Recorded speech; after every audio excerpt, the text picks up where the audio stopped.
এর কোরবানির সময় যখন গরু জবাই করো, একটা গরুর সামনে ছুরি দেখাইও না, নিষেধ, গরু কষ্ট পাবে।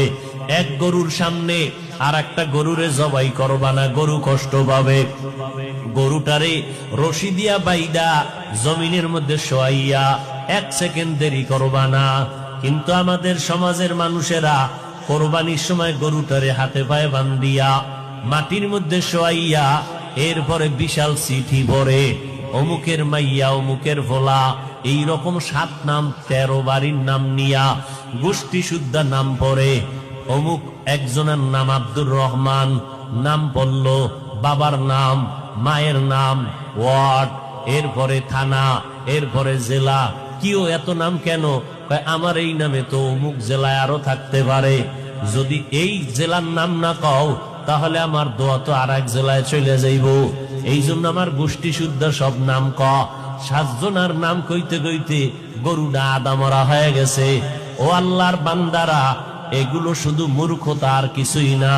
তুমি কোরবানি দিতেছো আমার আল্লাহর জন্য, কার নামে দাও কেউ জানার দরকার নাই, আমার আল্লাহ জানলেই তো যথেষ্ট। আল্লাহর জন্যই যদি দিয়া থাকো, ইমাম সাহেবের ডাইকে আবার গরুডারে কষ্ট দিয়ে কেন চিঠি পড়াও? এর একমাত্র কারণ এই মানুষটা বড় মূর্খ। জুমার দিন ইমাম সাহেবের নিয়ত করছে, হুজুর আব্বার লেগে একটু দোয়া করেন। পকেটে 1000 টাকার হাদিয়াটা রাখছে। ইমাম সাহেব দোয়া করতে গিয়ে আরো 6 জনের নাম কয়ে লাইছে মোনাজাত। মোনাজাতের ভিতরেই মেজাজ গরম, হাদিয়াটা দিয়া হবে না যে ইমাম সাহেব আমার বাবার জন্য দোয়া করতে গিয়া 1000 টাকা দিব হাদিয়া নিয়ত করছি, হেদিয়া আরো 6 জনের নাম কইল। এবার পকেটে খুঁজা টুইজা 200 টাকা দিছে, যে দোয়া ভাগ হয়ে গেছে। আগে হুজুরে আমার আব্বার নামটা একক কইলে পুরো দোয়াটা আমি একা পাইতাম, এবার 6 বাবার নাম কইছে তো দোয়া কি হয়ে গেছে, ভাগ হয়ে গেছে, হাদিয়াও কমে গেছে। এরকম কিছু জাহেল, কিছু ধর্মান্ধ মূর্খ আমাদের সমাজে আছে না নাই? আল্লাহ হেদায়েত দান করুন। हकीकत से तो दुनिया बेखबर है, दुनिया की नुमाइश पर नजर है।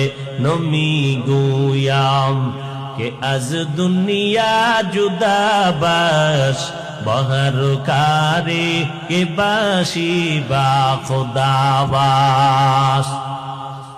আর মসজিদের ভিতরে তো এখন নামাজের জায়গা রেজিস্ট্রি করা থাকে, ঠিক না? এইটা সভাপতি, এইটা এমপি, এইটা সেক্রেটারি, এইটা হইল সদস্য সচিব। এখানে যদি সভাপতি না আইয়ে ও জায়গাটা খালি থাকবে, এই অবস্থায় নামাজ। যদি এখানে একজন হান্দে তো এর চাকরি যাওয়ার আগে ইমামেরটা নাই। বেদবি এই যে কর্মকাণ্ডগুলো আল্লাহর ঘরে, এগুলো সব হারাম। এগুলো কি সব হারাম। এরপরে আবার এখন তো চেয়ারম্যান, বিশাল দামি দামি চেয়ার লয়ে বয়া, চেয়ারম্যান হইয়া ইউনিয়নে চেয়ারম্যান একজন, জুমার 3 মসজিদে চেয়ারম্যান 13 জন। চেয়ার লয়ে বয়ে বয়া ইমামের বয়ান নাই, হে ঘুমায় ঘুমায় আরশে আজিম ঘুরতেছে। আরে ঘুম, এমন ঘুম দিছে যে আমাদের বরিশালের পারাবত সাপ কি টানা যে টানতে আছে, লঞ্চের আওয়াজ, ইমামের বয়ান আউলায় যাইতেছে। যখন একামত, চেয়ারম্যান 13 জন খারায় আল্লাহু আকবার। কিও দাদা অজু? কয় না। অজু কি? তাই ঘুমাইলেন? কয় না, কি ঘুমাইছি, মোরা খাবায় না ছিলাম। এরকম চেয়ারম্যান আছে না নাই? আহ, কিয়ামতের আলামত, বান্দা আল্লাহর সাথে মুহাব্বতের পার্সেন্ট যত কম, তার বাস্তবে তার কাজটাও ওই রকম কম। আমার আব্বার মাজা ব্যথা, ঢাকা আনলাম, ডাক্তার দেখাইলেন। ডাক্তার কয় চেয়ারে বয়ে নামাজ পড়বেন। আমার বাসায় এসা দেখি মাটিতে বৈশা, ফ্লোরে বৈশা নামাজ পড়তেছে। কেউ চেয়ারে না, ডাক্তার কইছে। তো বাবা চোখের পানি ছেড়ে বলে, মাওলারে একটা সেজদা দিমু, এই যদি মাটিতে কপাল না লাগাইতে পারি। একই কান্দে দিছে। আর আমনে গো মসজিদের খতিবরা যদি কয় চেয়ার বাপ, তুই বাপ, কি ঠিক নি? আহা, আচ্ছা, আপনার মাজায় সমস্যা, হাঁটুতে সমস্যা, একটু উঁচা জায়গায় বইয়ে পড়বেন, এই তো। তো একটা টুল মিলিত হয়, হাতাওয়ালা দামি চেয়ার, আবার স্প্রিং লাগাই লিছে নিচে দিয়া ঘুরে। এই সমস্ত চালাকির কি মানি মাওলার সাথে? পৃথিবীর শ্রেষ্ঠ জায়গা আল্লাহর ঘর, যেখানে আপনি বিনয় হইয়া নামাজ পড়বেন, মাথার কপালটা মাটিতে লাগাবেন। আমার রসুল বলেন, আস-সাজিদু ইয়াসজুদু ইলা কদামির রহমান। বান্দা যখন সেজদা করে, ও মাটিতে দেয় না, রহমানের কদমে সেজদা দেয়। আর যার মাটির লগে কোনো কালেকশনই নিয়েও দিবে কি? হায় হায় হায় হায় হায়। যাক, বেশি কথা খাওয়া যাইব না। কোন দিকের বাতাস আবার কোন দিকে যায়, আল্লাহ হেদায়াত দান করুন। আজকে একটা জুমা গেছে না, আপনাদের এই সমস্ত এলাকায় মসজিদে জুমার সময় লোক কম না বেশি? বাড়ে না কমে? বাড়ে না? মসজিদের ছাদ, রাস্তাঘাট সব বোঝাই, মুসল্লি আর মুসল্লি, সভাপতি কান্দে টাকা দাও টাকা, বিল্ডিং বানানো লাগবে, জায়গা বানানো লাগবে, মুসল্লি বেড়ে গেছে। এই মুসল্লিগুলো সব কিশোরগঞ্জ থেকে আসছে আপনাদের এখানে না আজকে? এরা কোন জায়গা? এরা ফজরে কই গেছিল, আবার আসরে নাই। কি নাটক, কি নাটক! ফজরে নাই, আসরে নাই, জুমায় ভিড়। তো কেমন ভিড়?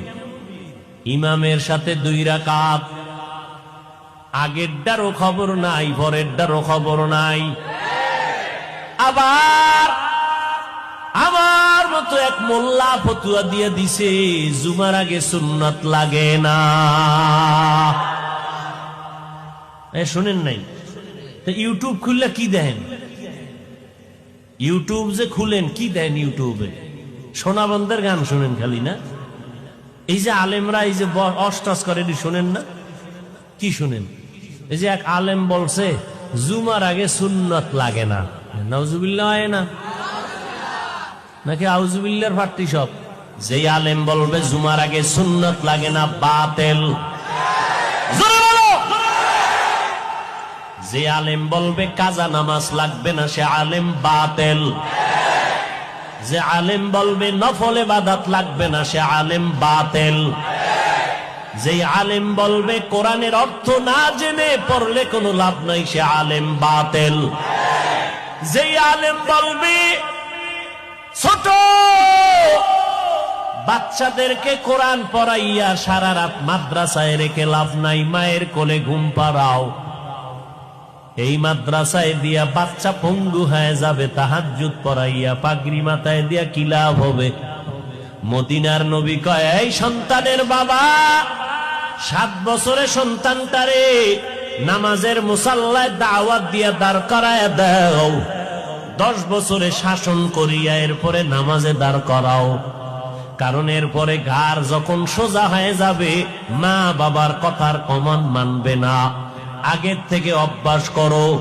ওই মাদ্রাসায় গিয়া ছোটবেলা থেকে আমার আব্বা আমারে লুঙ্গি পরাইতেন, পায়জামা পরাইতেন, ওখান থেকে পাগড়ি পরতাম, ছোট থেকে লম্বা জামা। আজও পর্যন্ত পাগড়ির অভ্যাস ওই সময় না থাকলে পড়তে পারতাম না। তাহাজ্জুদের অভ্যাস যদি মাদ্রাসায় না হইতো পারতাম না। ওরে ভাই, 7 বছর কেন, 5 বছরের পিচ্ছি যেই ফাঁকা, কি লাইভ দেয়, লাইভ। 5 বছরের বাচ্চা কি দেয়? কি ফাঁকনা ফাঁকনা কথা। অতএব নবী বলেন, 7 বছরের সময় নামাজের মুসাল্লায় দাওয়াত দিয়া দাঁড় করাও, 10 বছরের সময় শাসন লাগলে শাসন করো। নবীর তাবিজ উপেক্ষা করার উপায় নাই। ছোট থেকে যদি গড়তে না পারো, পরবর্তীতে আর গড়ার কায়দা নাই। বাসায় রাখবা মায়ের কোলে, মায়ের কোলে থাইকা বান্দা বাচ্চাটা কোরআন শিখতে পারবে না জীবনেও। সে মোবাইল চালায়া চালায়া সব জীবনটারে নষ্ট করবে। বলবে আম্মু খানা দরকার নাই, মোবাইল দাও। ঘুম দরকার নাই, মোবাইল দাও। বাথরুমে বসলেও মোবাইল লাগবে, কান্না বন্ধ করার জন্য মোবাইল দাও। আর মোবাইল হলো চরিত্র ধ্বংস করার একটা হাতিয়ার। অতএব যদি এখন কেউ বলে ছোট ছোট মাদ্রাসায় বাচ্চাদেরকে দিয়া কোরআন পড়াইয়া পাগড়ি বাঁধানো ঠিক না, তাহাজ্জুদ পড়ানো ঠিক না, এই বাচ্চাটারে 24 ঘন্টা মাদ্রাসায় রাখিয়া চাপের উপরে কোরআন পড়ানো ঠিক না, এইভাবে যারা উম্মতকে কোরআনের এলেম থেকে দূরে সরাবার উৎসাহ দেয়, কোরআনের থেকে দূরে সরাবার জন্য উৎসাহ প্রদান করে, আমি বলবো তার অন্তরের মধ্যে আলেমের ভেজাল।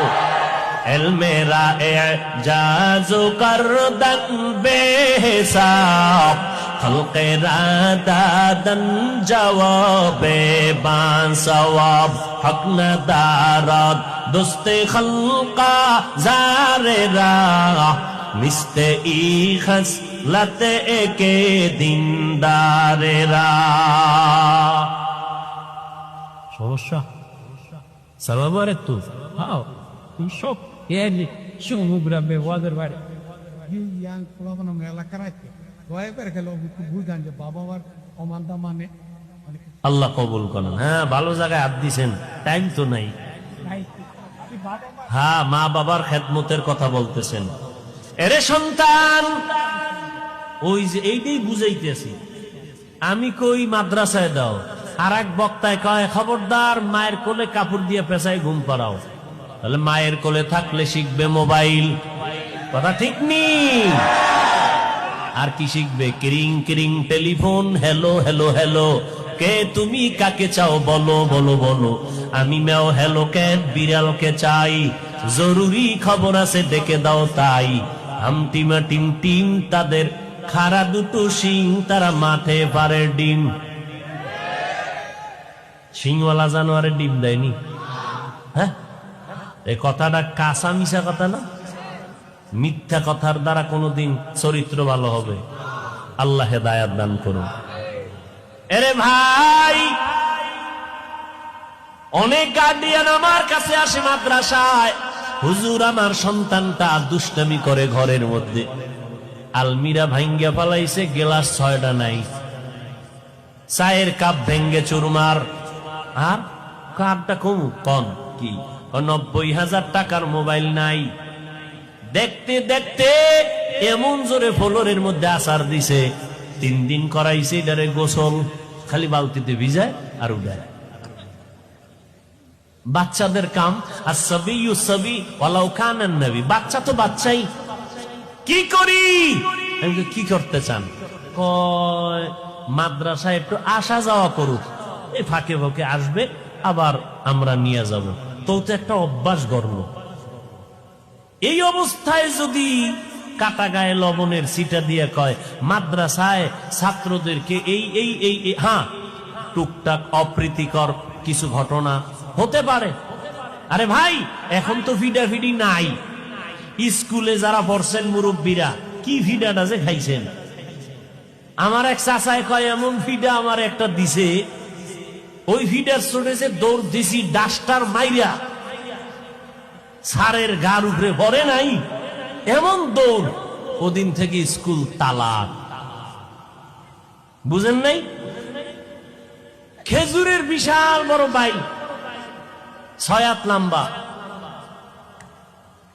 সেই সময়ের পিঠা খেয়ে যারা ধৈর্য ধরেছে, তারা আজকে দামি দামি মানুষ হয়েছে দুনিয়ার লাইনে আখেরাতের লাইনে। যাক, পিঠাফাটির দরকার নাই।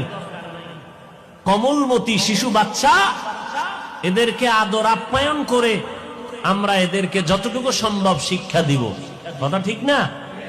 এরপরও আমাদের সব মাদ্রাসায় বিষয়ে হুঁশিয়ারি সংকেত আছে।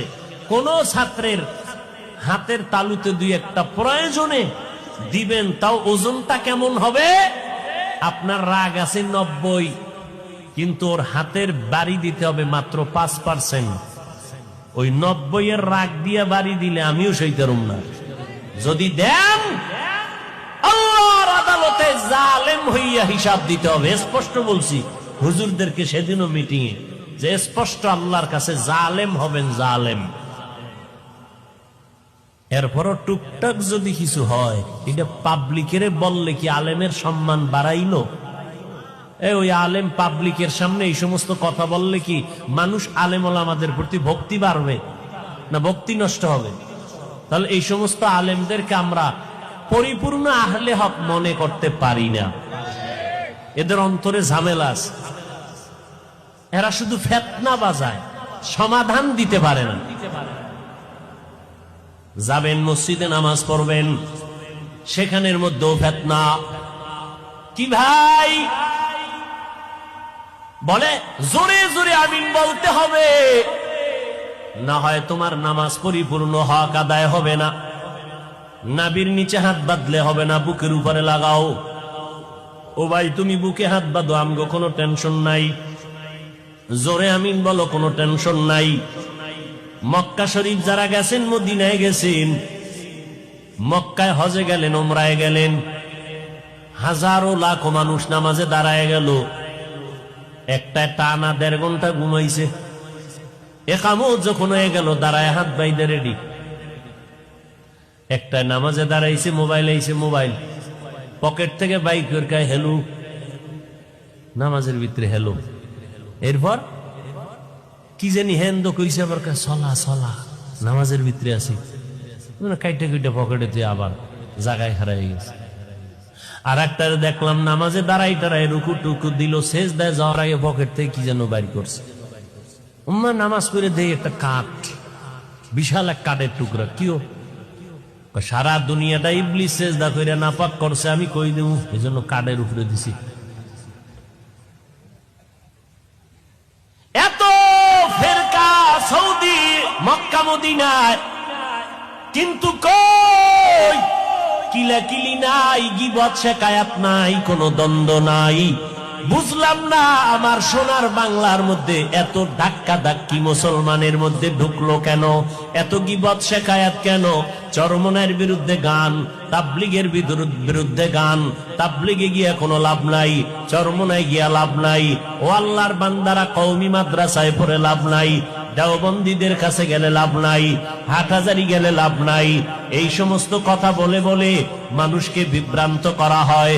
আমি এক ওয়াজে বললাম, আপনার কথা আমি 1 মিনিটের জন্য মেনে নিয়ে বললাম, খোদার কসম চরমনাই যাব না, তাবলিগেও যাব না, উজানিও যাব না, বাহাদুরপুর যাব না, নানুপুরেও যাব না, কোন পীরের দরবারে যাব না, তাবলিগেও যাব না, দেওবন্দে যাব না, কওমি মাদ্রাসায় যাব না, হাটহাজারি যাব না।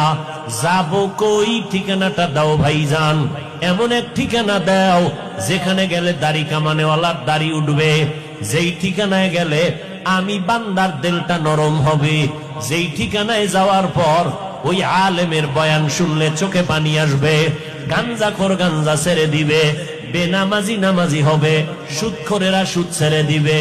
এমন একটা ঠিকানা দাও, তাহলে ওই জায়গায় যাব, কোনদিন দেওবন্দীদের কাছে যাব না। ও ভাইজান, যাইতেও নিষেধ করলেন, আলাদা কোনো ঠিকানাও দিলেন না। আমগো মাঝখানে ফালাইয়া আপনি মজা নিবেন না? না, আমরা আল্লাহর আদালতে বিচার দেব। আসলে আপনি আমাদের বন্ধু না, আপনি বেঈমান বিধর্মীদের পাচাটা গোলাম। এখানে তো অনেক শিক্ষিত মানুষ, আমার মোহাব্বতের মানুষ, আমি সবাইকে মনে করি যেহেতু পাশের মানুষ। একেবারে নির্দ্বিধা একজনে বলেন যাব না, আমি মেনে নিছি, কসম খাইছি না আল্লাহ, 1 মিনিটের জন্য আপনার কথা মানলাম, যাব না, চরমনাই যাব না। আবু হানিফার মাযহাব মানবো না, বাদ, সব বাদ, মাযহাবও মানবো না, চরমনাই যাব না, উজানি যাব না, তাবলিগে যাব না, কওমিতে যাব না। কোথায় যাব? ঠিকানা দাও, যেখানে গেলে বয়ান শুনলে কান্না আসবে এমন এক আলেমের ঠিকানা দাও। দাও, যেখানে গেলে বেপর্দাওয়ালা পর্দাওয়ালা হবে, দাও ঠিকানা। কই? আমি তো দেখি না, সারা দেশ ঘুরে, ওই ঘুরে ফিরে দেখি উজানির ময়দানে গেলে বেনামাজি নামাজি হয়, ঘুরে ফিরে দেখলাম তাবলিগে গিয়া বহু মানুষ নামাজি হয়েছে, চরমনাই যাওয়ার কারণে বেপর্দাওয়ালা পর্দাওয়ালা হয়েছে। অতএব এদের বিরোধিতা করে কোনো লাভ নাই। যারা এই সমস্ত লাইনের বিরুদ্ধে কথা কয় এরা আহলে হক হতে পারে না। আরে ভাই এখন বউ রাত বাজে ঘটে, এখন এই চিল্লা চিল্লি মানুষ ঘুমাইব না? কি হ্যাঁ কিলা কিলি হইল নাকি আবার?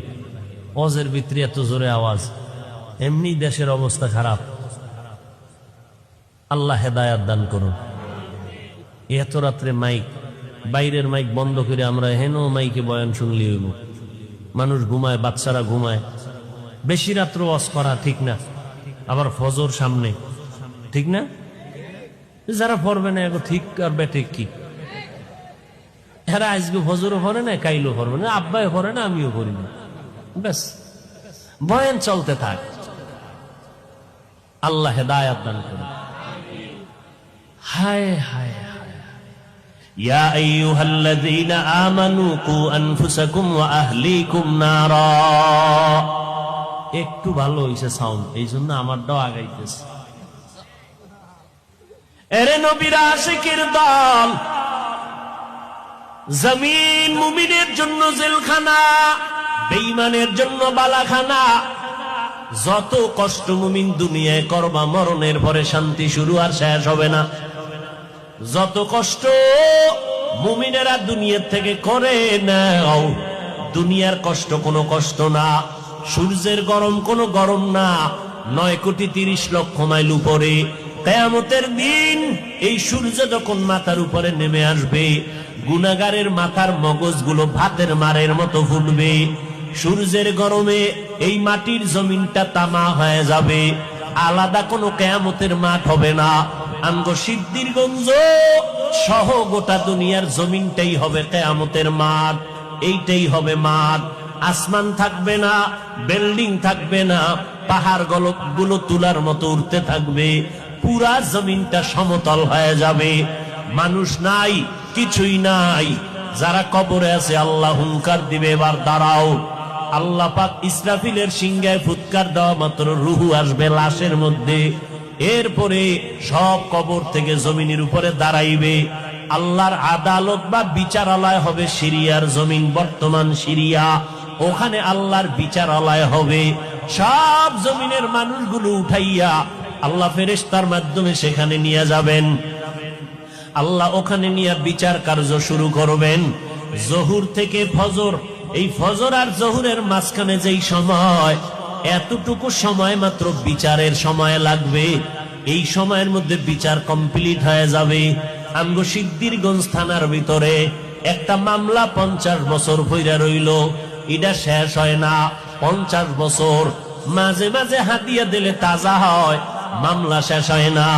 রব্বুল আলামিন হাসুরের ময়দানে কোটি কোটি কোটি সহস্র কোটি মানুষ, এদের বিচার কেমনে আধা বেলায় শেষ হবে?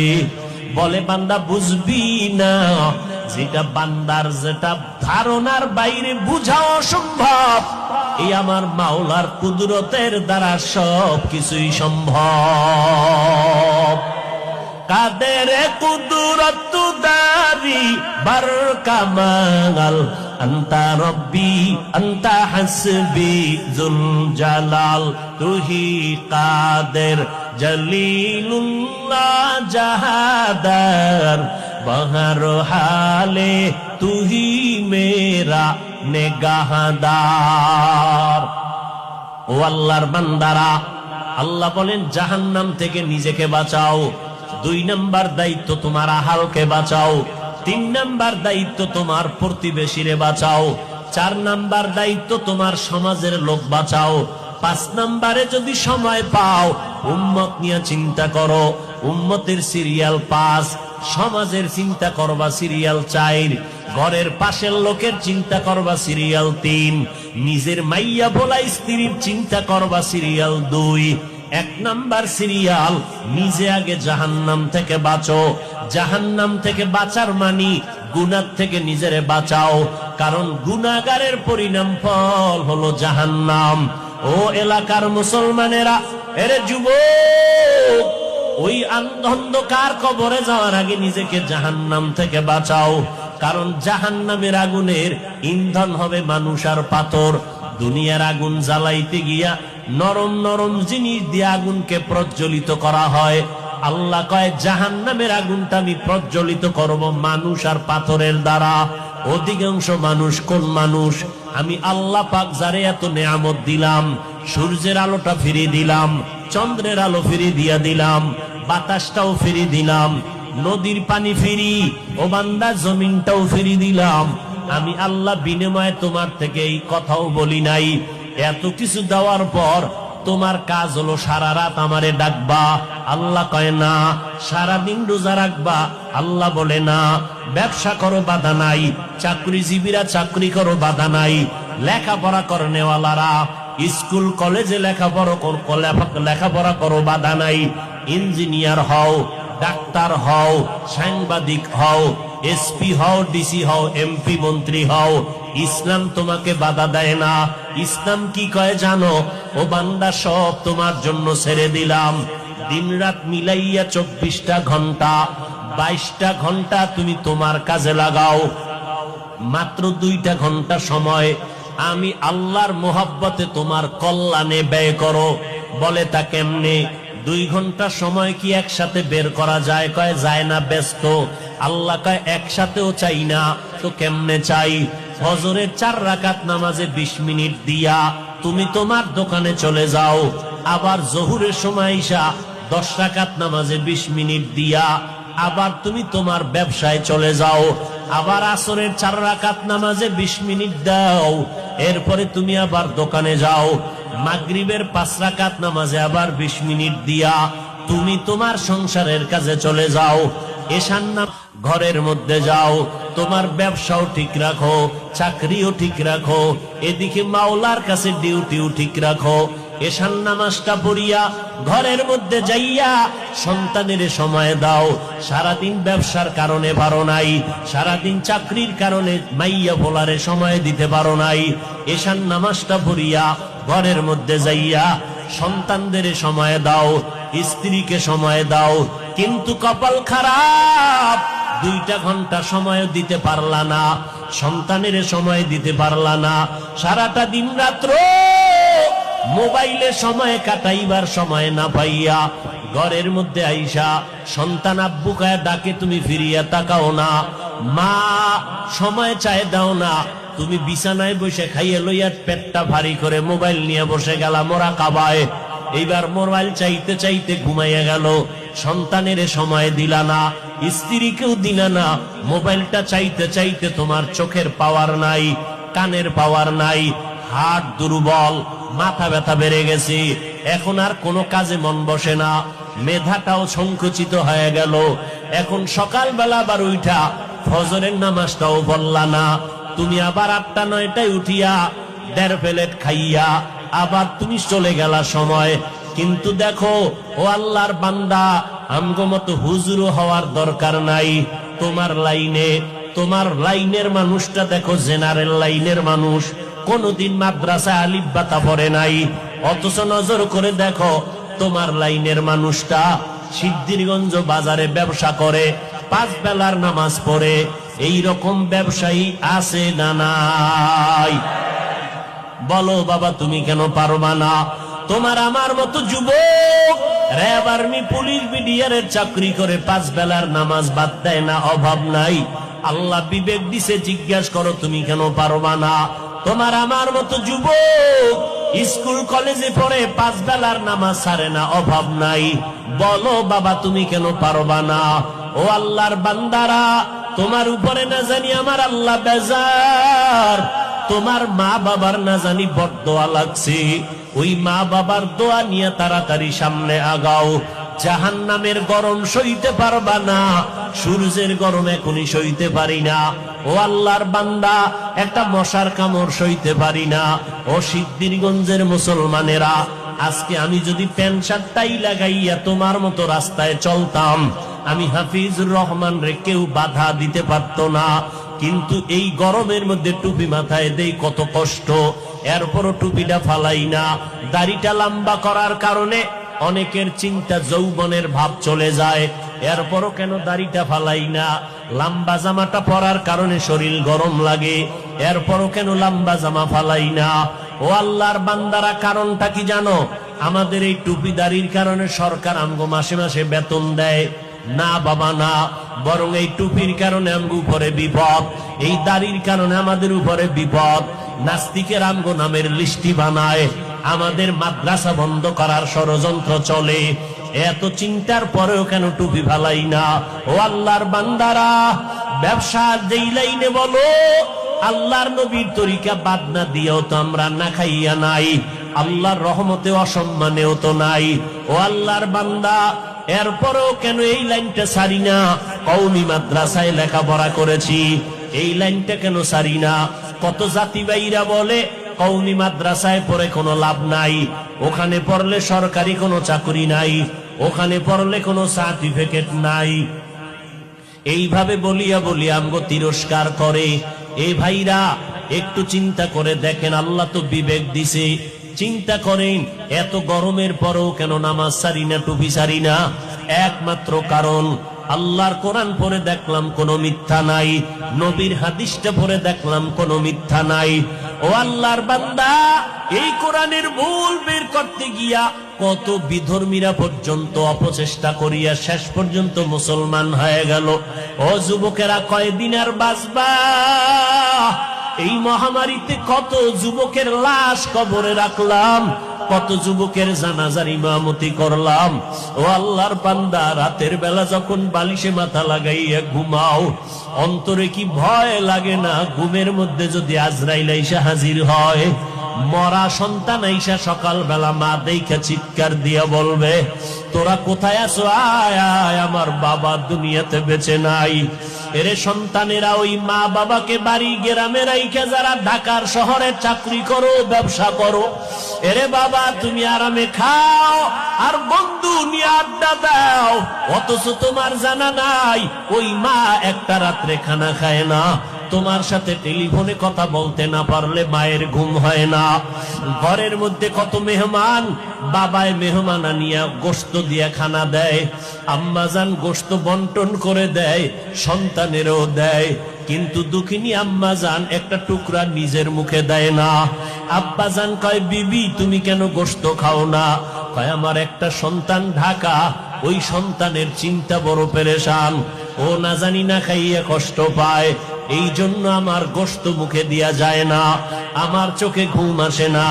যেই মা বাবার চোখের পানিতে আজ আমি চেয়ারে বসে বয়ান করার সম্মান পেলাম, আজকে ওই মা বাবার চোখের পানিতে তুমি টাকা পয়সার মালিক, ওই মা বাবার দোয়া ছাড়া তুমি টাকার মালিক হতে পারো নাই, ওই মা বাবার চোখের পানি আর দোয়া ছাড়া পরীক্ষায় ভালো নাম্বার পাও নাই, ওই মা বাবার দোয়া চোখের পানি ছাড়া তুমি গাড়ি বাড়ির মালিক হতে পারো নাই। ও কপাল পোড়া সন্তান, ওই মা বাবা অনেকের দুনিয়ায় নাই, অন্ধকার কবর থেকে দোয়ার অপেক্ষা আছে রে বাবা। আর যারা এখনো দুনিয়ায় বেঁচে আছে, ওই মা বাবা তোমার অপেক্ষা আছে কখন তুমি হাসি মুখে সালাম দিবা, মধুর মোহাব্বত নিয়ে কথা বলবা। ওরে সন্তানেরা, ওই মা বাবার থেকে দোয়া নিয়ে চলতে হবে, না হয় উপায় নাই। ও আল্লাহর বান্দারা, চিন্তা ভাবনা করে দেখলাম আজকে আমার ডানে বামে ভক্ত বৃন্দের অভাব নাই, আমার টাকা বাড়ি গাড়ির অভাব নাই, কিন্তু চিন্তা করে দেখলাম আজকে আমি বক্তা, কত সম্মান, এত রাতেও মানুষগুলো বাড়ি যায় নাই, কিন্তু এই সম্মান কতক্ষণ? দুইটা চক্ষু যখন বন্ধ হয়ে যাবে, আমার গায়ের জামা কাপড় সব কেটে রেখে দিবে, তিনটা সাদা কাপড়ের প্যাকেট যেদিন বানানো হবে, ওই দিন দেখবো কে আমার সাথে যায়। আসল বাস্তবতা হলো কেউ আমার সাথে আর কবরে যাবে না, তোমার কবরও যাবে না। তুমি কয় টাকার মালিক, এই প্রশ্ন ফেরেশতারাও করবে না। তুমি কি পরিমাণ শিক্ষা গ্রহণ করছো, এই প্রশ্ন করা হবে না। ওই কবরে তিনটা প্রশ্ন হবে, আমাকে, আপনাদের সবাইকে। রবের পরিচয় দাও, ধর্মের পরিচয় দাও, রাহমাতুল লিল আলামিনের পরিচয় দাও। এই তিনটা প্রশ্নের জবাব যারা দিতে পারবে, তাদের কবর হবে জান্নাতের বাগান। কারা পারবে? দুনিয়াতে যারা রবের গোলামি করে যাবে, দুনিয়াতে যারা ইসলাম অনুযায়ী চলবে, নবীর সুন্নাত অনুযায়ী আঙ্গুলের নখগুলো কাটবে, মাথার চুলগুলো নবীর তরিকায় রাখবে, জুতা দুইটা নবীর তরিকায় পরবে, বাথরুমে ঢুকতে আর বের হইতে নবীর সুন্নাত যারা মানবে, আমার পোশাকটা গায়ে পরতে খুলতে নবীর তরিকা আছে যারা মেনে চলবে, এরা যখন কবরে গিয়া জবাব দিবে জান্নাত হয়ে যাবে। কিন্তু আপনি আমি চিন্তা করেন, রবের গোলামি কি পরিমাণ করেছি, আল্লাহর দ্বীন ইসলাম কি পরিমাণ মেনে চলেছি, অথচ এক বেলার নামাজও পড়তে পারি না, মা বাবার খেদমত করিয়া তো দোয়াও নিতে পারি নাই, মা বাবায় শুধু আমার কথায় রাগ করে কষ্ট পায়, আমার ব্যবহারে আব্বা আম্মা কষ্ট পায়, না পারলাম তাদের মুখে হাসি ফুটাইতে, না পারলাম তাদের কিছু দিয়া খেদমত করতে।